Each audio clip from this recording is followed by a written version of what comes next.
ये देखिए एक बहुत ही शानदार और स्वर्णिम सफर रहा है हिमाचल पथ परिवहन निगम का, HRTC। और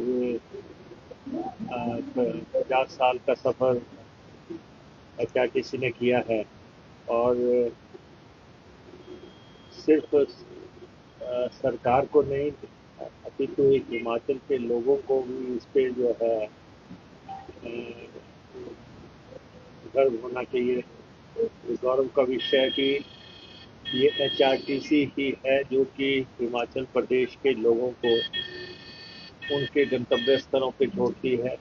दूर दराज, दुर्गम और कबायली इलाकों तक HRTC की रीच है।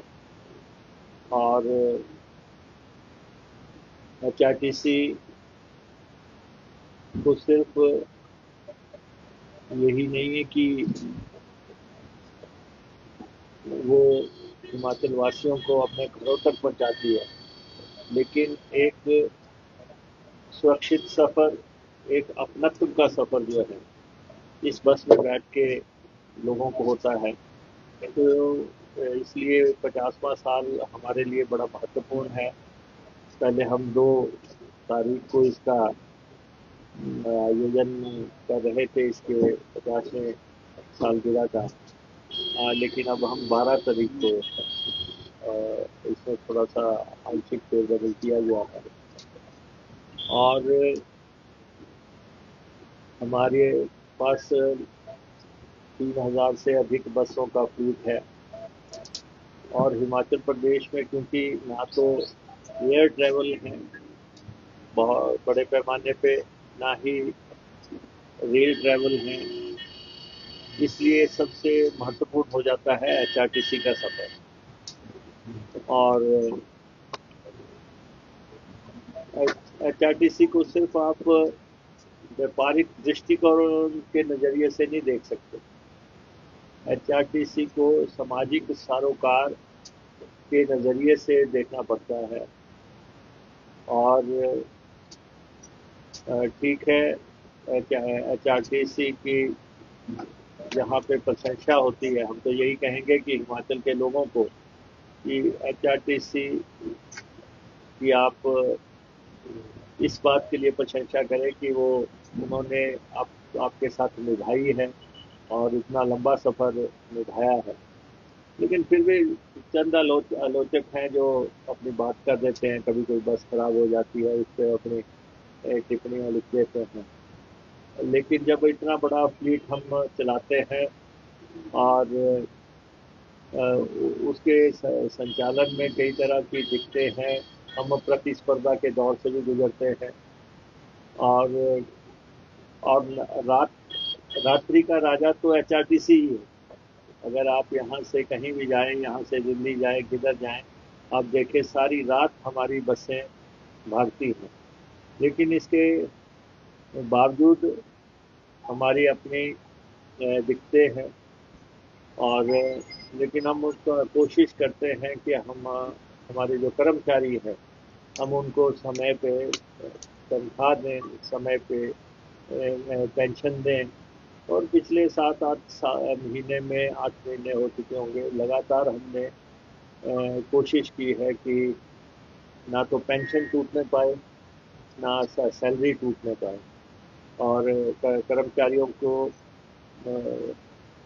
हम एक परिवार की तरह डील कर रहे हैं। और सारे कर्मचारी भी इस बात से वाकिफ हैं कि किस ढंग से हम इसको मैनेज कर रहे हैं, ऑर्गेनाइज कर रहे हैं, हम अपने बस अड्डों को कैसे ऑर्गेनाइज कर रहे हैं।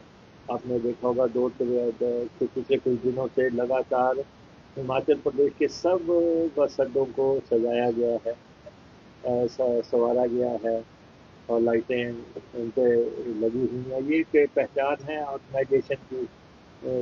तो ये काम हम कर रहे हैं, ठीक है। हम क्योंकि हम घाटे के रूट चलाते हैं, घाटे का रूट तो और तो कोई चलाएगा नहीं प्रदेश की जनता को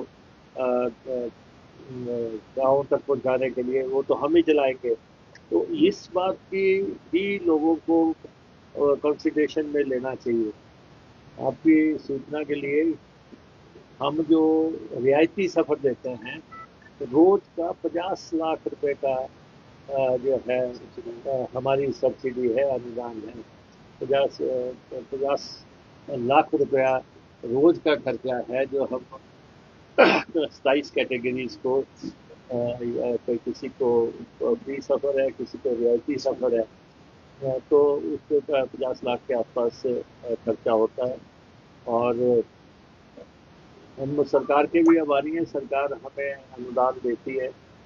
और सरकारी अनुदान के बगैर इसको रन करना अभी तक संभव नहीं है। आने वाले समय में क्या परिस्थितियां बनती है, लेकिन अभी तक हम जब हमारा सरकार से हमेशा से आग्रह रहता है कि 60 से 65 करोड़ रुपया प्रति मंथ जो है आप हमें मुहैया करवाएं।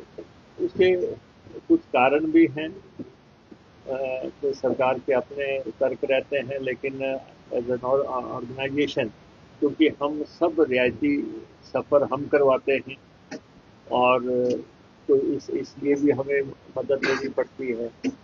फिर सरकार जो समय समय पे घोषणा करती है, जैसे ओल्ड पेंशन स्कीम है, हमने एचआरटीसी में सबसे पहले लागू की है। और सरकार अगर जो अनाउंसमेंट्स करती है के पे स्केल की या दूसरी, उनकी हम इम्प्लीमेंटेशन करते हैं। फिर उसके अलावा जो है महंगाई की मार जो है लगातार पड़ती है। कभी डीजल महंगा हो गया, कभी पेट्रोल महंगा हो गया, ये। और घाटे के रूट सबसे ज़्यादा जो है हमें उठाने पड़ते हैं। 94% घाटे के रूट हम चलाते हैं, लेकिन एचआरटीसी के हमारे ऑफिसर्स, हमारे कर्मचारी, हमारे कार्यशाला के लोग, ड्राइवर्स, कंडक्टर्स, मैकेनिक, सब लोग एक जील से जो है सेवा में लगे हुए हैं। और आज भी आपने यहाँ पे देखा होगा कि हम कहाँ से चले थे सफ़र और कहाँ पहुँचे हैं। हमारी पहली बस कौन सी आई थी और आज कौन सी बसें आई। हज़ारों हज़ारों बसें एचआरटीसी ने खरीदी। और अभी भी हम इलेक्ट्रिक बसों के दौर में भी जा रहे हैं हम। डीजल की बसें भी हम खरीद रहे हैं, और टेम्पू ट्रैवलर भी हम खरीद रहे हैं, और छोटी टैक्सीज भी का संचालन भी हम लोगों के हिसाब से कर रहे हैं।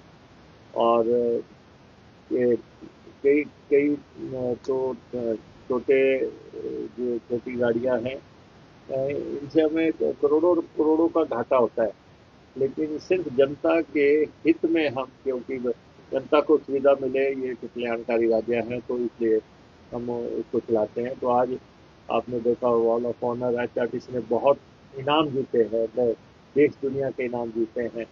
एचआरटीसी की ड्राइवर्स परफेक्ट ड्राइवर्स हैं। एचआरटीसी के ड्राइवर जो है जोखिमपूर्ण हालात में भी गाड़ियां लेके जाते रहे हैं।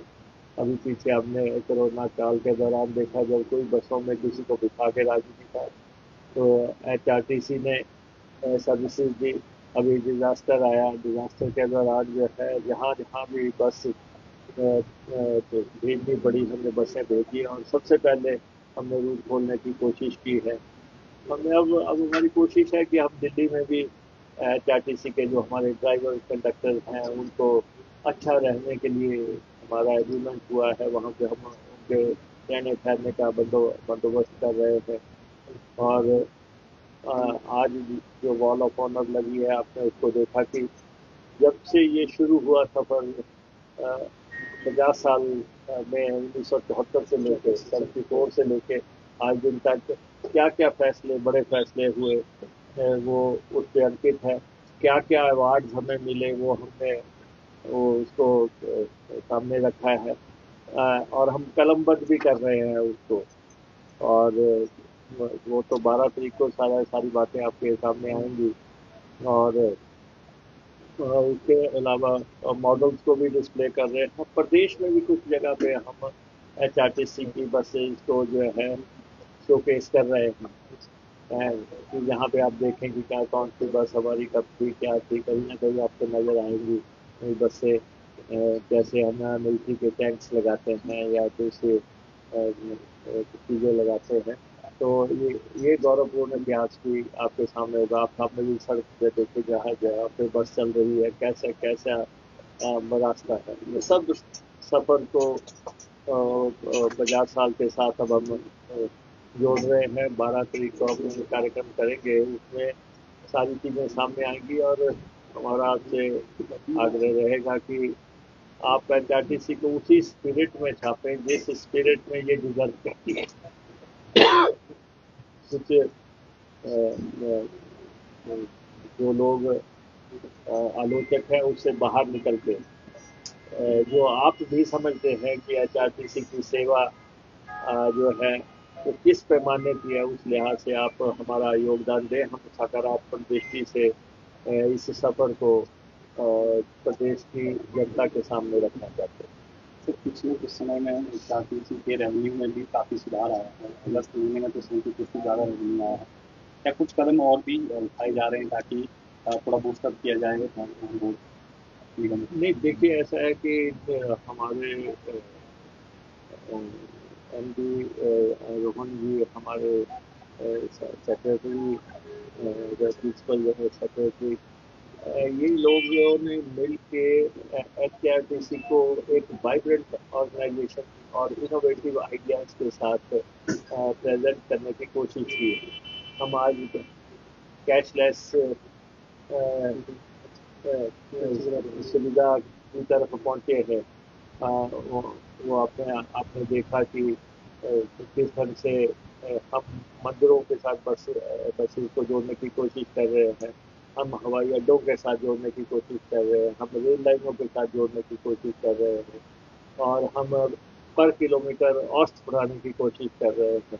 तो लेकिन फिर भी मैं ये कहूँगा कि एचआरटीसी को नफे नुकसान से, दूसरी ऑर्गेनाइजेशन में अगर घाटा होता है तो डिफरेंट बात है, लेकिन एचआरटीसी को हम सिर्फ घाटे के नजरिए से नहीं देख सकते, क्योंकि 70 लाख लोगों की ये एक लाइफ लाइन है। जो कि लोगों को लेकर रोज 3-4 लाख लोग जो है इसमें ट्रेवल कर रहे हैं। और हम जो है दुर्गम इलाकों में जा रहे हैं, तो इसलिए सिर्फ इसको इसी बात से जोड़ना जो लोग कहते हैं कि एचआरटीसी घाटे में है, तो उनको ये भी तो देखें कि हम सबको जो है घर तक पहुंचाने के लिए वचनबद्धता से काम कर रहे हैं। और ये मालूम होते हुए भी कि घाटा हो रहा है, फिर भी हम उनको मझधार में नहीं छोड़ रहे। तो इसलिए अ, हम कदम उठा रहे हैं, अ, अब सुधारवादी कदम उठा रहे हैं। कैसे हम अपनी वर्कशॉप को सुधारें, कैसे हम खरीद की प्रणाली को जो है सही करें, किस ढंग से हम एवरेज औसत जो है वो करें। अभी हम लगभग 125 करोड़ रुपए के आसपास की राशि जो है अपनी कार्यशाला, अपने जो है दूसरे स्थानों पे, इलेक्ट्रिक चार्जिंग स्टेशन पे, इन सब चीज़ों पे लगा रहे हैं। एक बहुत बड़ी राशि जो है, हम अच्छी वर्कशॉप होंगी। अभी हमारा कुछ अड्डे आप देखते हैं बन के तैयार हो गया है, दिल्ली का बस अड्डा बन के हमारा तैयार हो गया है। ऐसे बहुत बस अड्डे हैं, जो का बस अड्डा बन के तैयार हो गया है। तो हम कोशिश कर रहे हैं कि हमारी बसें रात्रि के समय जो है अपने बस अड्डों में प्रवेश करें और वहाँ पे रखी जा सके, आइसोलेशन में ना रहे। तो सारी कोशिशें हैं, लेकिन फिर भी जो आपका सवाल है कि ये घाटा का जो आप मसला है, घाटे तो का मुख्य कारण ही 3 मुख्य कारण है। एक कारण है रियायती सफर है, वो 50 लाख रोजाना का है, और दूसरा घाटे के रूप में। और तीसरा कारण जो है कि हमारी सैलरीज और हमारी पेंशन और हमारे भत्ते सब कुछ जो है सरकार के साथ जुड़े हुए हैं। हम प्राइवेट ट्रांसपोर्टर के साथ उसमें कम्पीट नहीं कर रहे हैं। तो हम जो है एक्चुअल बनता है उनका, तो इसलिए इसकी स्पिरिट यही है कि हम लोगों को उनके घर आंगन तक पहुंचा रहे हैं। तो सर कुछ घाटे के रूट सर बेरोजगार युवाओं को जोड़ने के लिए कुछ चर्चा ऐसी चल नहीं, रही देखिए, है ऐसा तो हो नहीं सकता है कि बेरोजगार युवाओं को हम घाटे में धकेल दें, ऐसा नहीं है। ऐसा जरूर है कि एचआरटीसी को अपना फ्लीट स्ट्रेंथ कितनी रखनी चाहिए। एचआरटीसी जब तक 1800 से 2000 की फ्लीट में रही, तब तक बेहतर संचालन था। लेकिन जब से एचआरटीसी को 3000-3200 तक पहुंचाया गया, तो उसमें क्योंकि केंद्र से बसें आई थी और वो उन बसेज में सीटें कम थी और उन बसेस की सस्पेंशन कम थी, नीचे जो है फ्लोर जो है बिल्कुल साथ ही था। लेकिन वो बसें आई और हालात ये था कि कोई भी डिपो इन बसों को लेने को तैयार नहीं था। अभी भी ये है कि क्योंकि पहाड़ी इलाकों में तो उनको चलाना ही मुश्किल था और जो है कुछ एरियाज में उनको चलाया, नालागढ़ में चलाया, ऊना में चलाया, ऐसे स्थानों पे चलाया जिन डिपो में हम जोर जबरदस्ती कर सकते थे, वो वहाँ पे भेजी गई बसें। लेकिन लोग जो हैं आज की डेट में जो है 37 सीटर 42 सीटर इन बसेस को प्रेफर करते हैं। इलेक्ट्रिक बसेस में भी अब हम कोशिश कर रहे हैं कि उनमें सामान रखने का स्थान बढ़ाया जा सके। वो बसेस हम हिमाचल के नज़रिए से हम स्पेशल बसेस डिज़ाइन करवा रहे हैं, जिसको आने में साल सवा साल का समय लग सकता है। और इलेक्ट्रिक बसेस की हमारी पहली खेप में 327 बसेज हमारी फर्स्ट खेप में आनी है, उसके टेंडर वगैरह हो गए हैं। वॉल्वो का हम सारा फ्लीट रिप्लेस कर रहे हैं, 24 की 24 बसें हमने ऑर्डर कर दिया, बदल रहे हैं हम, उसका पैसा इनके पास है। फिर हम छोटे जो रूट्स हैं जहाँ पे बड़ी बसें जा रही हैं, उनकी जगह उनको हम टेम्पो ट्रैवलर से रिप्लेस कर रहे हैं। अभी 100 टेम्पो ट्रैवलर भी हम ले रहे हैं और भी हम टेम्पो ट्रैवलर लेने की सोच रहे हैं ट्राइबल इलाके के लिए। बहुत डिमांड है। तो डीलक्स बसें, सेमी डीलक्स बसें, वो तो बसें किस ढंग से हमने अपने फ्लीट में वो करना है। और आप आज भी देखो, हमारी बस का मिनिमम किराया 5 रुपये है। 5 रुपया तो कोई भी नहीं लेता हो, लेकिन 5 रुपये पे बस चल रही है। तो आप अंदाजा लगा सकते हैं कि हम शुद्ध तौर पे जनता की सेवा के लिए ये सर्विस चला रही है सरकार भी, और जो एचआरटीसी का जो कॉरपोरेशन भी है। और बहुत अच्छा सफर तय किया है, बड़ा कर्मचारियों ने, अधिकारियों ने और हमारे लोगों ने बहुत अच्छा जो काम किया। मैं उनको अग्रिम बधाई देना चाहता हूँ 50 साल पूरे हो रहे हैं।